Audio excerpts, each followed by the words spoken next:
My own mate rejected me on our wedding night. As soon as I signed the marriage certificate and prepared to consummate our new life together, he rejected me.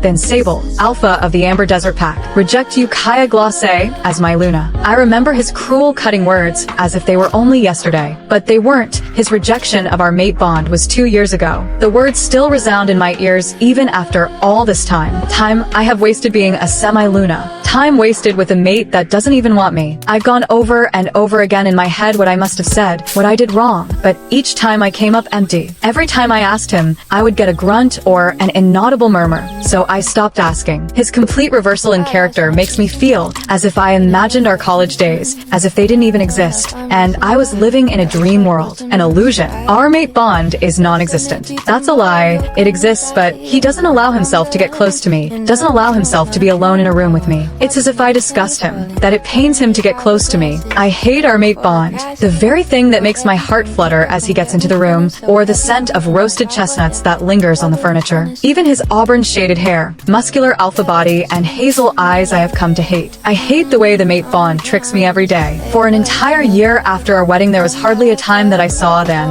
especially alone. He became exceedingly busy with pack affairs and used it as an excuse to stay away from me. I tried to solve the issue I may have caused to save our marriage. I must have done something wrong, but when I found out what the real problem in our marriage was, I stopped trying. I gave up because it was just too insurmountable. Alora, she was the person that then loved deeply. She was the reason why he never gave our mate bond a chance. He has thrown it away for her. I don't even know who she is, where she is. All I know from snippets of information is that she was in a coma and then could never get over her. That's when I stopped trying to work on our mate bond. I couldn't fight against something so strong that it would overpower a mate bond. A mate bond that is designed by the moon goddess herself. I knew that no matter what I tried, how much I tried to change myself for him, I could never escape the curse of Alora. It was far better for my own well-being to just let them be. I haven't seen them once in the last 2 weeks. Rumor has it that he's been by Alora's bedside every day and night. Freya also informed me that the signs of her reawakening are becoming more and more evident. I've increasingly been feeling more uncomfortable in my own skin, and within being constantly at the hospital, it has afforded me a chance to secretly get a baby test. I've not had a chance to look at it yet. I've been standing here for 20 minutes unable to pick it up from the sink. What if I am? What will that mean for this sick, weird love triangle I'm finding myself in? Come on, Kaia. We can figure out together. Just look at it. My wolf encourages me to find the strength to check the result. With her companionship and support, I find the courage to look at the results. 2 lines. I gasp, my hand clasping in my mouth. 2 lines, that's good, right? Means a negative. My wolf's voice sounds in my head. No,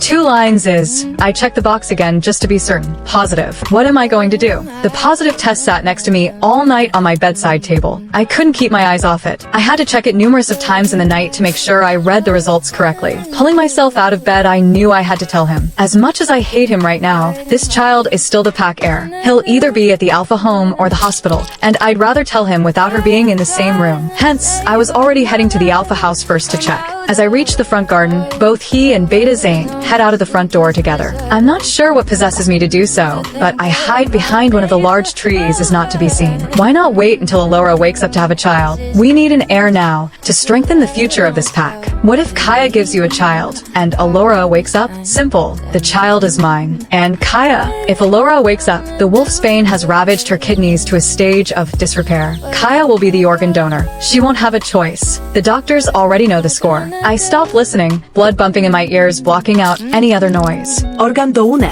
For her, I watched them walk away into the distance, my mind spinning at what I just heard. Kidney donation? I never thought that Then's purpose was to use my kidney to save Alora. This is ridiculous. So, from beginning to end, I was a meaningless existence to him. He only thought of me as just an organ donor, even though we were mates for goddess's sake. He was only with me for a kidney. How could he be like this? Cruel. My brain couldn't think anymore, and the strong buzzing of overthinking was giving me a splitting headache. What little hope I had was shattered, and I couldn't find any reason to continue living. You need to remain strong. My wolf's encouraging words filter into my mind. You are with child. Yes, you're right. I wipe away my tears. I must stay strong for the baby. I couldn't just sit back and wait for death. I now have an innocent child to fight for. Suddenly, I feel as if all eyes and ears of the pack are on me, all serving then, spies all ready to betray me. I can't remain. I can't stay and wait for Alora to wait for my death. I can't trust anybody. I have no choice. I must run.